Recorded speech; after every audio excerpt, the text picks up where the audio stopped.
예, 언론개혁 특위 오늘 발대식을 합니다. 저희가 발대식을 하는 이유는 이번 언개특위 활동을 통하여 다시는 민주당에서 언론개혁 특위가 만들어지지 않기를 바라는 마음에서 시작하신 걸로 이해합니다.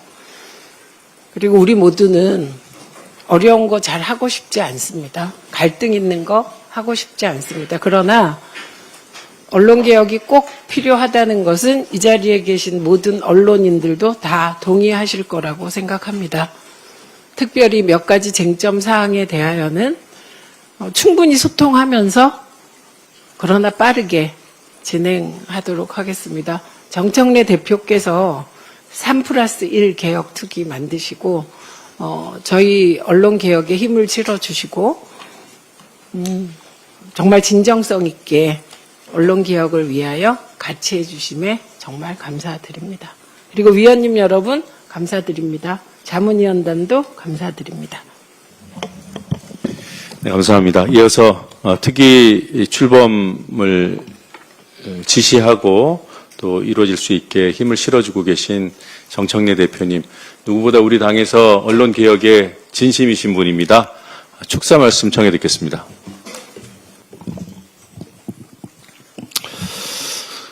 네, 3대 개혁의 마지막 기수, 언론개혁의 열차가 출발합니다.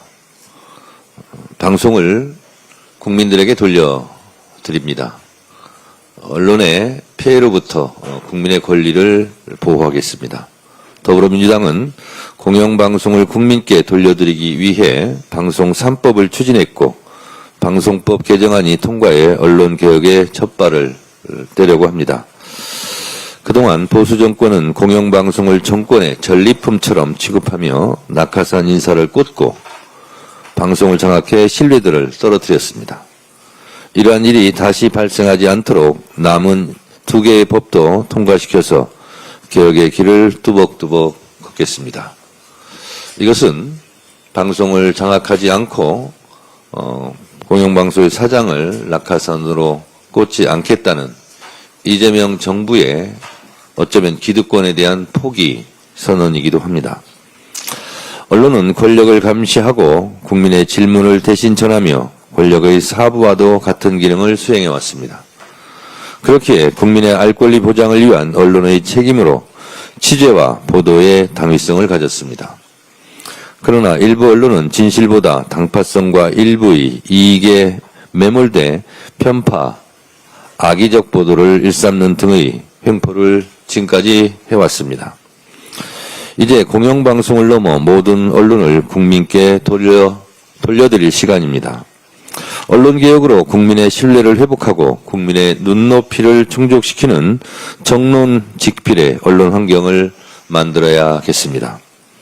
뿐만 아니라 언론인들의 자긍심을 높이고 변화하는 미디어 환경 속 새로운 기회를 찾을 수 있도록 하겠습니다.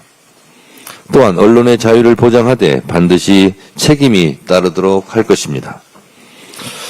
저는 개인적으로 악의적 언론 보도의 피해자이기도 합니다.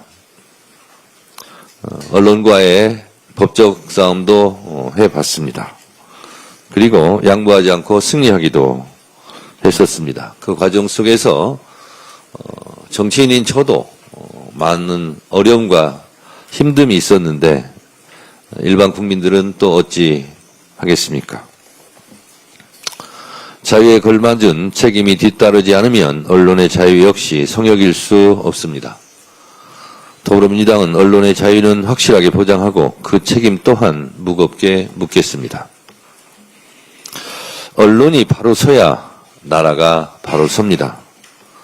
언론은 사적 이윤 추구와 공적 역할과 기능이라고 하는 이중성을 띠고 있습니다.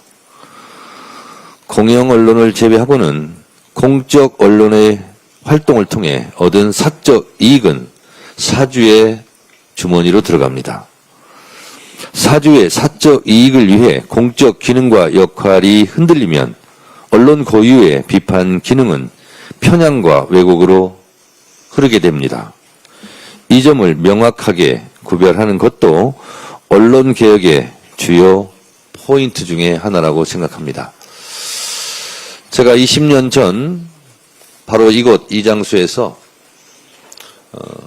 당시 열린우리당 언론발전위원회 간사 역할을 했었습니다.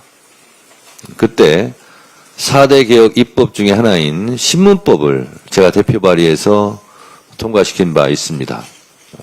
시장 질서를 바로잡고 그리고 언론 부수, 신문 부수 등을 투명하게 공개하는 등의 법을 마련한 바 있습니다. 그리고 언론은 기업에 대해서는 분식회계하지 마라. 세금은 꼬박꼬박 똑바로 내라 하면서 실제로 언론은 세무조사를 받지 않으려고 합니다. 그래서 경영자료를 투명하게 공개화하는 것도 그때 법제화한 적이 있습니다. 그러면서 동시에 추진하려고 했던 것이 언론중재 및 피해 구제에 관한 법률이었습니다. 그때 언론계에서 저를 찾아와서 했던 말을 제가 하나 소개하겠습니다. 징벌적 손해배상에 대한 내용이었습니다. 당시 미국은 언론에 대한 징벌적 손해배상을 이미 실시하고 있었습니다. 악의적이고 고의적이고 그리고 그러한 오보에 대해서는 실제로 징벌적 손해배상을 엄청나게 때리고 있었습니다. 그런데 그때 언론계에서 와서 징벌적 손해배상에 대해서 저한테 했던 말은 왜 우리나라에는 징벌적 손해배상인 법이 하나도 없는데 언론이 첫 번째 타겟팅이 돼야 되는가? 라는 거였습니다. 실제로 그때는 징벌적 손해배상 제도가 법적으로 마련된 것이 없었습니다. 그리고 20년이 지났습니다. 언론인 여러분 이것 좀 보도해 주시기 바랍니다. 이게 지금 현재 대한민국에서 실시하고 있는 징벌적 손해배상에 관한 법률 23가지입니다. 23가지를 제가 다 읽어보도록 하겠습니다. 이런 경우에는 징벌적 손해배상을 하고 있습니다. 하도급 거래 공정화에 관한 법률, 이것은 5배의 징벌적 손해배상입니다. 기간제 및 단시간 근로제 보호 등에 관한 법률, 이것은 3배입니다. 신용정보의 이용 및 보호에 관한 법률, 이것은 5배입니다. 개인정보보호법을 위반했을 때는 3배의 징벌적 손해배상을 매기고 있습니다. 정보통신망 이용 촉진 및 정보보호 등에 관한 법률은 3배의 징벌적 손해배상 대상입니다.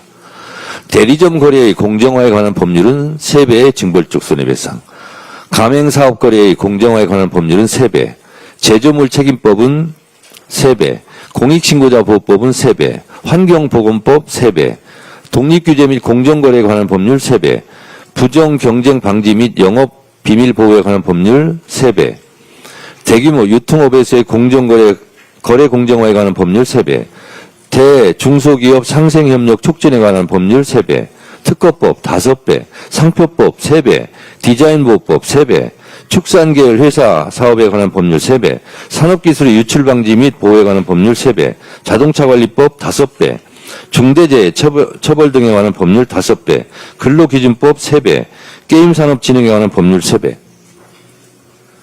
이 23개의 법은 악의적으로 피해를 끼쳤을 경우에는 이렇게 징벌적으로 손해배상을 하게 만들고 있습니다.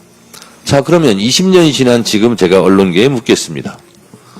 20년 전에는 왜 언론만 첫 번째로 징벌적 손해배상이 돼야 되느냐라고 저한테 말했습니다. 이것을 반대한다면 제가 되묻고 싶습니다.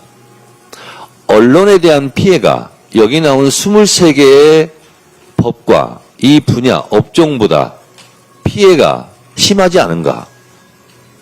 언론에 대한 피해는 지워지지 않는 상처입니다. 2004년도 만두소 파동 때 언론에서 만두소가 불량하다고, 문제가 있다고 모든 언론에서, 거의 모든 언론에서 비판을 했습니다. 그 전도 양양하던 30대 만두소 사장이 스스로 극단적인 선택을 했습니다. 그리고 그 후에 그 사장이 사후에 그 만두소는 별 문제가 없는 걸로 입증이 되었습니다. 그러나 그 만두소 사장을 공격했던 언론들은 사과하지 않았습니다. 한 사람을 죽음으로 몰아넣는 그런 엄청난 악의적인 보도를 한 이후에 그 사장이 목숨을 끊은 이후에도 반성하거나 사과하거나 정정보도하거나 하는 것이 없었습니다. 이것이 언론의 책임입니까? 언론의 횡포입니까? 그래서 이 징벌적 손해배상은 그렇다고 모든 언론을 상대로 공격하자는 게 아니고요. 악의성을 가지고 고의적으로 반복해서 가짜뉴스를 생산한 경우에만 징벌적 손해배상이 되고 그 판결 또한 판사의 판결로 하자는 것입니다. 이 부분에 대해서 반대하는 언론계가 있다면 그것은 이해할 수 없는 일입니다. 계속 악의적인 가짜뉴스를 생산하겠다는 뜻입니까? 그건 아니지 않습니까? 그래서 저희가 추진하려고 하는 징벌적 손해배상은 아주 협소하다. 아마 건전한 언론의 0.0001%도 되지 않을 겁니다. 그리고 이것이 되면 사전에 좀 더 팩트체크하고 그러한 사전 예방적 순기능도 할 것이다. 이렇게 생각을 합니다. 언론개혁특별위원회에서 특별히 잘 다뤄주시기 바랍니다. 저는 지금이 언론개혁의 적기라고 생각합니다. 대한민국 자타 공인 최고의 언론 전문가인 최민희 위원장님을 중심으로 그리고 또순이처럼 팩트체크에 강한 우리 김현 부위원장을 중심으로 이 언론개혁 특위가 소중한 그런 결과물을 성과를 냈으면 좋겠습니다. 언론개혁은 악의적인 뉴스의 피해자를 줄이는 그래서 국민의 권리를 보장하자는 것이 초점입니다. 언론을 혼내주자는 뜻이 절대 아닙니다. 그래서 그런 점을 우리 언론인들도 이해해 주시고 이렇게 됐을 때 언론과 언론인에 대한 자부심도 더 높아지지 않을까 그렇게 생각합니다. 이 언론개혁 역시 폭풍처럼 몰아쳐서 전광석화처럼 추석 전에 완수할 것을 목표로 열심히 우리 특위위원님들께서 해주시기 바랍니다. 감사합니다. 네. 언론인 여러분, 우리 대표님 말씀 중에 언론의 자부심, 언론인의 자긍심, 또 언론의 자유와 책임, 이 부분을 키워드로 꼭 기억해 주시기 바랍니다. 자, 이어서 우리 위원님들 인사 말씀을 한 분 한 분 청해 듣겠습니다. 간사님을 필두로 해서요,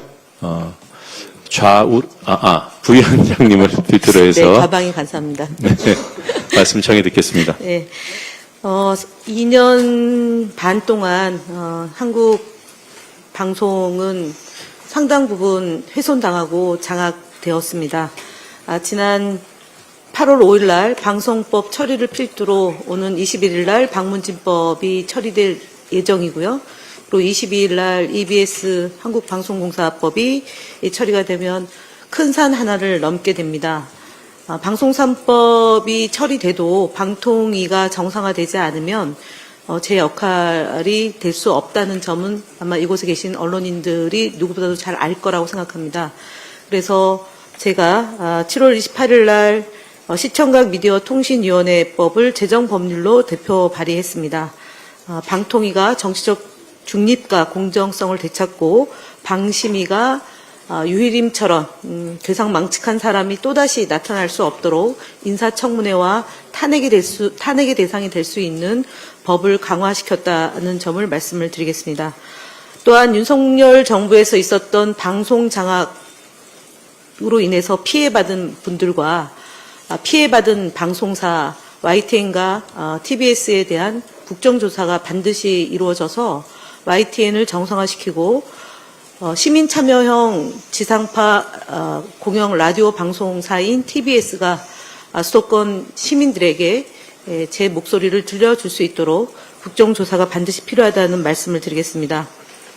저희 언론특별위원회가 앞서 정청래 대표님께서 추석 전에 언론개혁과 사법개혁과 검찰개혁을 완수시키겠다고 했는데 아마 그 약속을 가장 먼저 시킬 수 있는 데가 언론개혁특위라고 믿어 의심치 않으셔도 되겠습니다.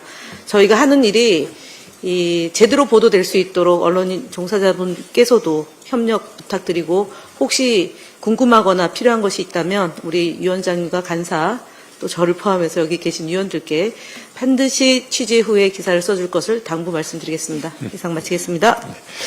우리 위원님들 말씀 순서를요, 우리 최현일 의원님부터 앉은 순서대로 이렇게 이어가겠습니다. 최 의원님. 네, 행정안전위원이자 특위위원 최현일입니다. 국민주권 정부 출범 후에 언론개혁은 더 이상 미룰 수 없는 시대적 소명입니다. 그러나 이를 가로막는 걸림돌이 여전히 존재하며 특위 차원의 단호한 대응이 절실합니다. 당 대표님께서도 그러한 취지의 말씀하셨습니다. 특히 세 사람을 제가 언급하겠습니다. 이진숙 방통위원장, 루이림 전 방심위원장, 그리고 오세훈 서울시장. 이 세 사람은 윤석열 정권의 반민주, 반언론적 기조를 그대로 실행에 옮긴 인물들입니다. 이진숙 위원장은 업무상 배임, 허위사실 유포야 명예훼손 등 중대한 혐의로 지난해 7월 고발돼서는 무려 1년이 지난 올해 7월에서야 늦장 소환 조사를 받았습니다. 류일임 전 위원장은 민원 사주 의혹에 대해 국민 다수가 납득할 수 없는 무혐의 처분을 받았습니다. 이에 대한 원점 재수사와 철저한 진상규명이 필요합니다. 그리고 오세훈 시장은 공영방송 TBS의 예산 지원을 중단했고 거기에 부안 내동하여 행안부는 이를 서울시 출연기관에서 해제했습니다. 이러한 대표적인 이 반언론적, 반민주적 이 행태들은 언론의 자유와 공영방송의 독립성을 정면으로 훼손한 중대한 사안입니다. 그래서 특위 차원에서 신속하고 공정한 수사를 촉구하고 진상규명, 책임자 처벌을 통해서 언론의 자유, 공영방송의 정상화를 반드시 이뤄낼 것입니다. 특위위원으로서 제대로 된 역할을 해 나가겠습니다. 이상입니다.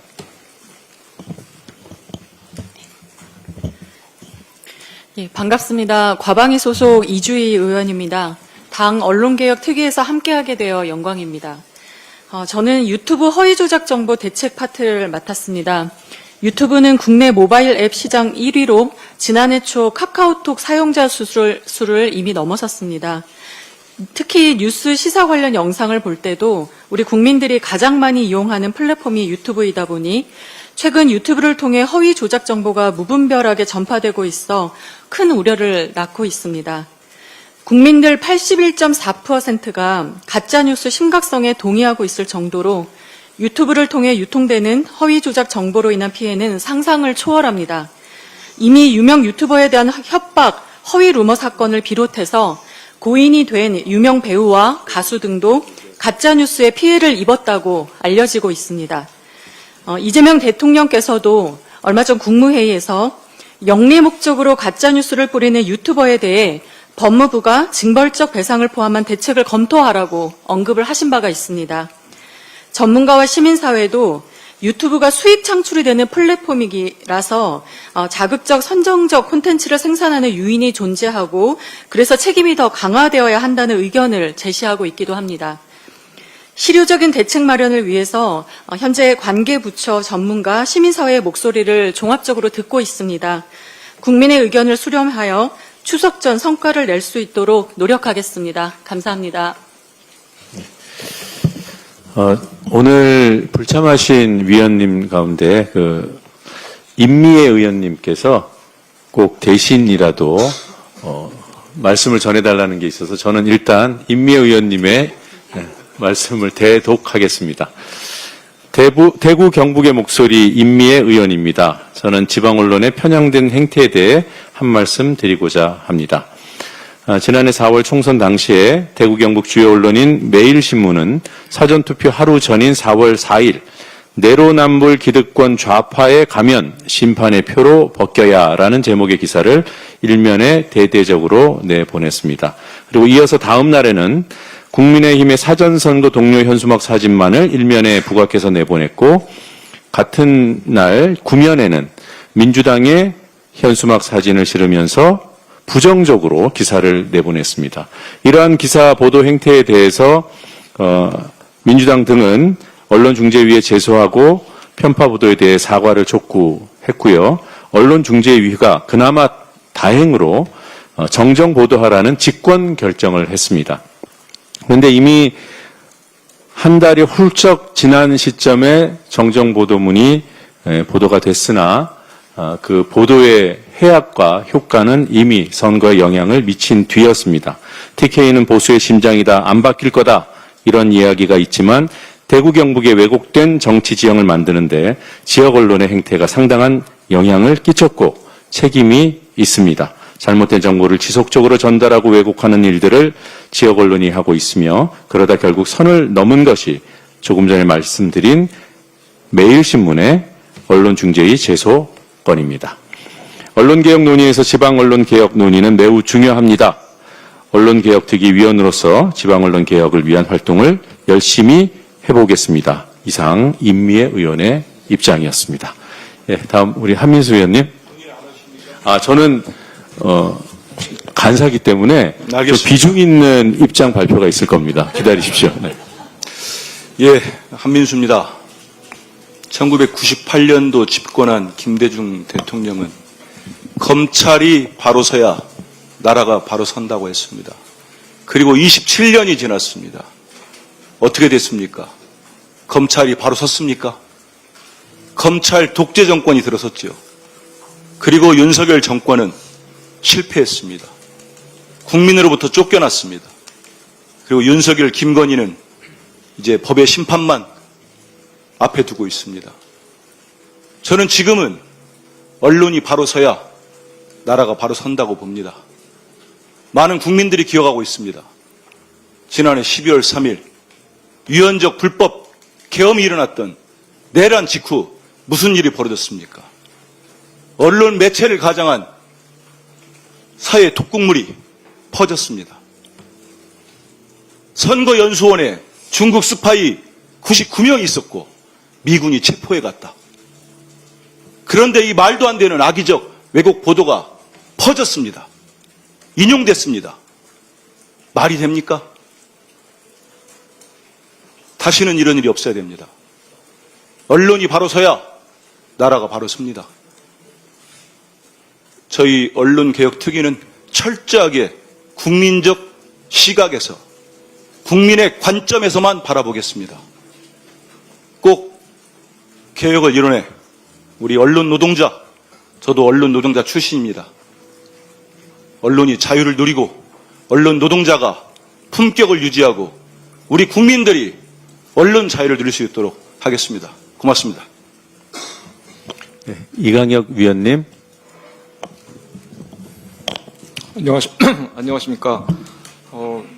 이전부터도 그 정부나 뭐 국회나 각 당 차원에서 언론개혁이나 방송개혁 등의 이제 이름을 표방을 하고 이 각종 조직이나 이런 걸 만들어서 추진하면서 처음에 표방했던 바와는 거의는 많이 못 미치게 융두사미격으로 성과를 내지 못한 경우가 많았던 것 같습니다. 이번에야말로 민주당 당 차원에서도 그렇고 국민적인 요구가 시대적 요구로서 언론개혁에 대해서 분명한 기회를 제공하고 있다고 생각하기 때문에 좋은 성과가 있을 것이라고 기대를 하고요. 신속하게 실기하지 않고 이 일이 추진되어야 할 것이며 또 한편에서는 그런 과정에서 자칫 법적 공백이나 논란 등이 생기지 않도록 최종 법제화하는 과정에서 허점이 발생하지 않도록 문제가 발생하지 않도록 개인적으로도 많이 노력을 하겠습니다. 이상입니다.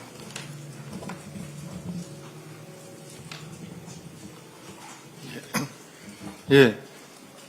시민언론단체 민주언론 시민연합에서 일하고 있습니다. 방송 3법 개정 과정에서도 민원연은 시민을 중심으로 한, 그러니까 성과로 지금 얻은 것이 시민들의 공영방송 사장 추천 참여 뭐 이런 성과를 얻었습니다. 그런 기조와 마찬가지로 여러 가지 언론개혁 과제를 다루는데 시민을 중심으로 해서 시민의 기본권 또 알 권리를 비롯한 언론 기본권을 중심으로 해서 접근을 하도록 하겠습니다. 물론 언론 자유와 미디어 공공성이라는 중요한 가치도 놓치지 않도록 하겠습니다. 이미 말씀하셨지만 이번 그 언론개혁 그 논의 과정에서는 좀 더 정교한 논의가 필요할 걸로 생각이 됩니다.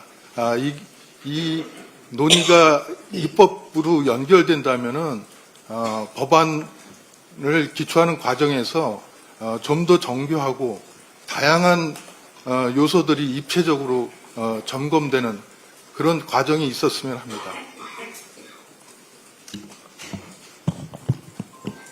예, 언론노조에서 일하고 있는 이준영입니다.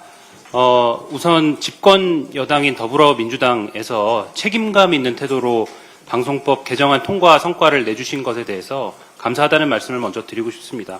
그리고 앞으로 차차 개정될 나머지 두 공영방송법 또한 공영방송 독립 그리고 언론자유 신장에 있어서 의미하는 바가 크다고 생각을 합니다. 이번 특위에서도 방송법을 이 언론 개혁의 시작으로 보고 방송법 개정 후속 조치에 대해서도 많은 논의가 있었으면 좋겠습니다. 그리고 이 외에도 이번 특위에서 논의될 여러 내용들이 언론과 표현의 자유 관련해서 매우 큰 영향을 미칠 사안들이라고 생각합니다. 민주주의적인 가치인 언론 자유를 보장할 충분한 논의와 수기가 이번 특위 그리고 더 장기적으로 발전적인 논의를 통해서 이루어지길 기대합니다. 안녕하세요. 저는 참여연대에서 추천을 받아서 이 자리에 함께하게 된 장선미입니다. 이렇게 큰 자리인 줄 몰랐는데 너무 영광이고요.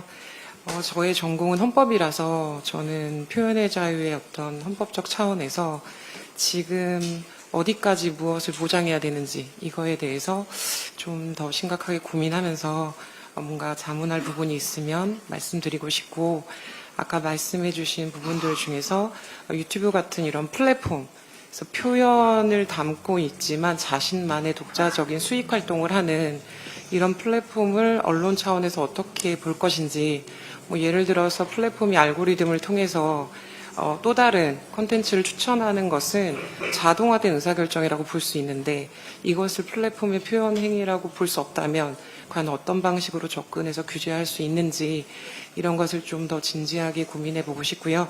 또 언론기획과 관련해서는 저를 추천해 주신 참여연대에서 그동안 많이 목소리를 내오셨기 때문에 많이 상의하고 의견을 들으면서 시민들께서 주신 많은 의견들을 전달해 드리는 그런 역할을 하도록 하겠습니다. 감사합니다.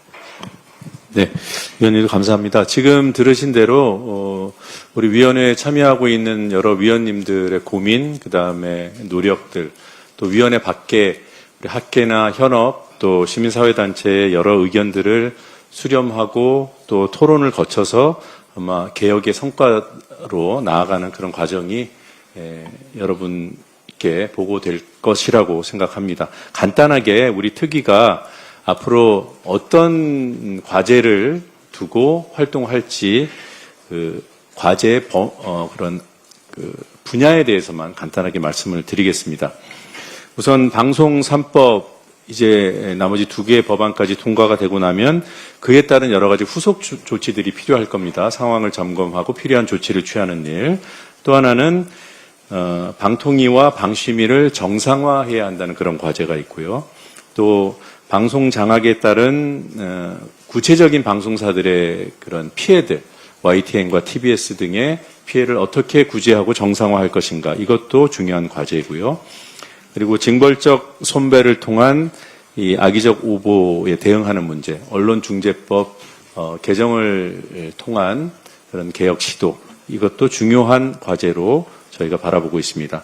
또 하나는 유튜브 등을 통한 허위 조작 정보의 유포, 범람, 이런 상황을 정보통신망법 개정 또는 언론중재법에 포괄시켜서 규율하는 문제, 이것도 검토 대상이고 개혁 과제입니다. 그리고 뉴스포털을 개혁하는 문제, 그리고 또 끝으로는 언론진흥재단을 개혁하는 문제, 이런 부분들이 중요한 개혁 과제인데, 여러분 더 잘 아시다시피 과제 하나하나마다 여러 가지 세부 과제들이 있어서 우리가 모든 것을 다 할 수 없기 때문에 우선순위와 선별하는 작업을 거쳐서 구체적인 계획 실행이 이루어질 것이다, 이렇게 말씀을 드리겠습니다. 이어서 우리 부위원장님께서요, 국민의 목소리를 우리 특위 차원에서 듣고 있는 과정을 종합 요약해서 설명드릴 겁니다. 이미 우리 국민께 공개된 대로 구글 폼을 통해서 의견을 접수하는 그런 개방형 플랫폼을 운영하고 있습니다. 부위원장께서 지금 중간 상황 집계 결과를 말씀드리겠습니다.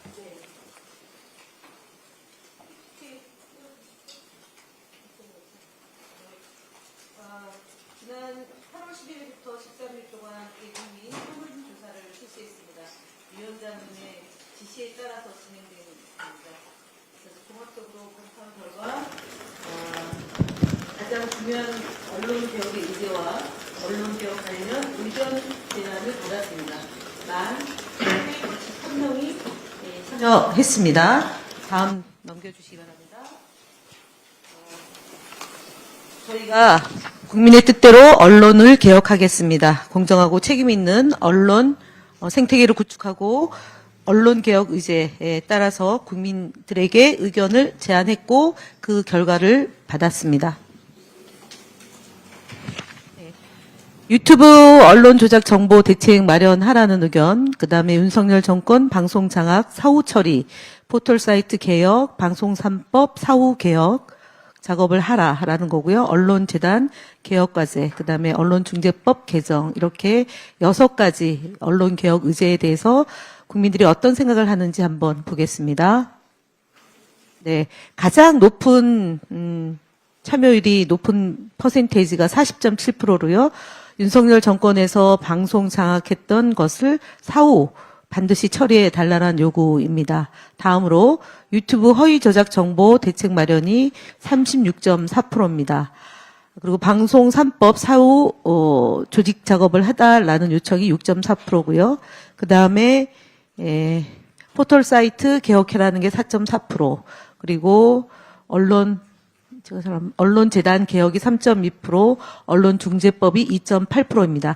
앞서 그동안 2년 6개월 동안에 윤석열 정권의 방송 장악을 통해서 여론이 왜곡되고, 그리고 윤석열 부부의 그런 모든 일들이 감춰진 것을 바로잡는 데는 바로 방송의 정상화가 중요하다는 것이 이번 언론개혁의 최대의 과제로 국민들이 꼽아주셨다는 점 말씀드리고요. 그렇다고 해서 나머지 이 언론중재법이나 언론재단 개혁이나 이런 것들을 소홀히 하지 말라는 의견 역시 많았다는 점 말씀드리겠습니다. 네.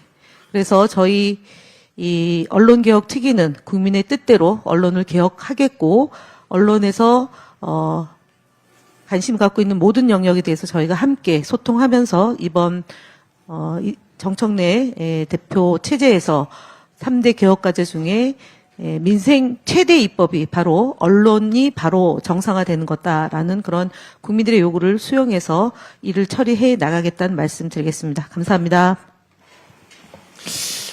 간단하게만 부연 설명을 드리면 이번 설문은 다 실명을 확인한 상태에서 참여가 가능하도록 했습니다. 그래서 의견을 어떤 일정한 정도로 유도하거나 그럴 수 없는 구조 속에서 진행된 설문이었고, 10,000명 이상의 참여자가 있었고, 다만 이제 항목들을 보시면 저희 우리 특위에서는 사실 언론중재법 개정을 굉장히 중요한 과제로 인식하고 있습니다만 퍼센테이지가 좀 낮게 나왔잖아요.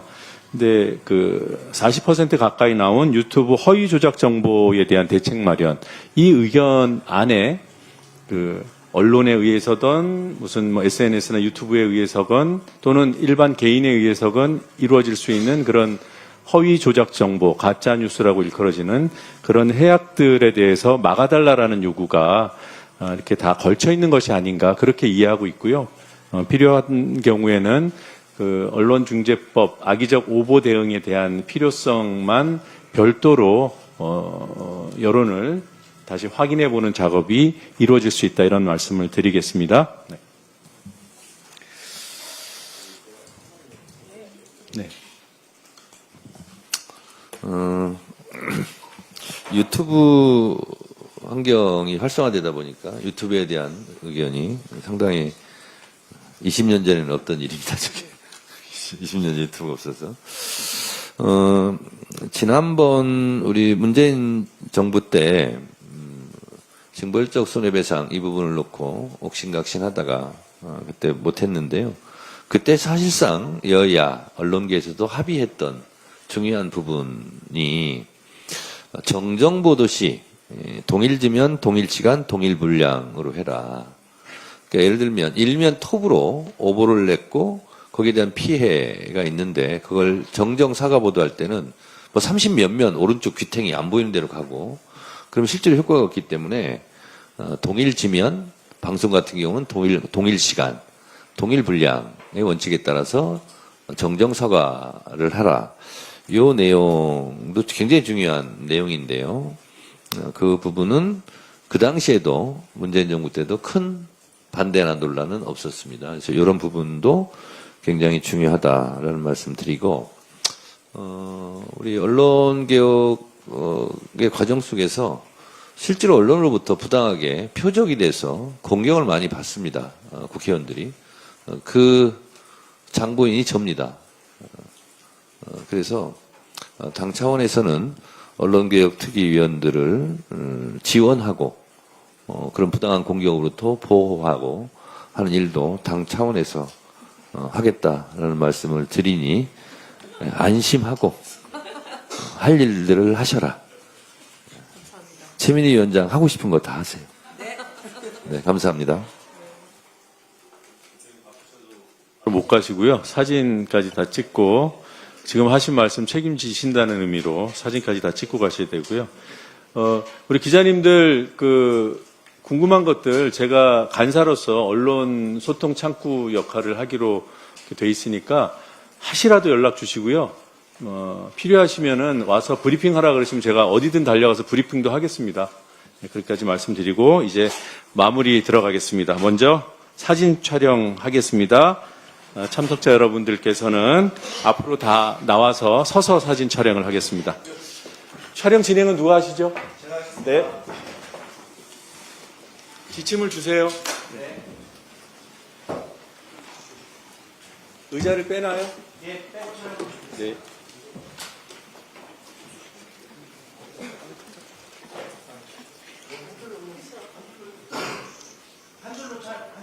한 줄로 할까요? 네.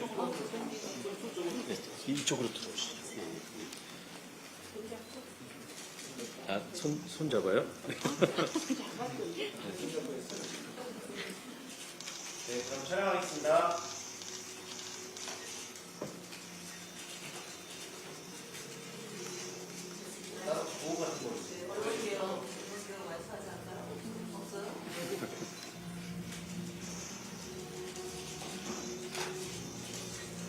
네, 감사합니다. 감사합니다. 네, 이제 출범식 마치고요. 비공개 회의가 이어집니다.